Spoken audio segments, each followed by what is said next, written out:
It's the belt, you have to take off the cover. There's 4 grommets that hold everything together. A little force up, and then there's those 4 locations there. The belt can be accessed with the 3/8 ratchet, and you just want to pull it. Not too much, but once it stops, it stops. And then just work the belt off. And you can slowly let that go. It's spring loaded. And just have to finagle the belt out between the starter and the flywheel.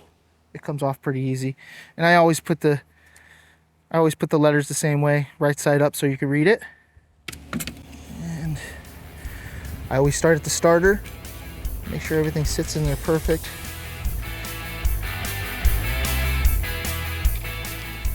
Get everything all flush, and it sits in the grooves very nicely. And then what I'll do is I'll twist it, pull the tensioner back, and just slide it in there, just like that. But make sure everything seats perfectly. And that's it. And then reinstall the cover. There's those 4 points. Once they all sit,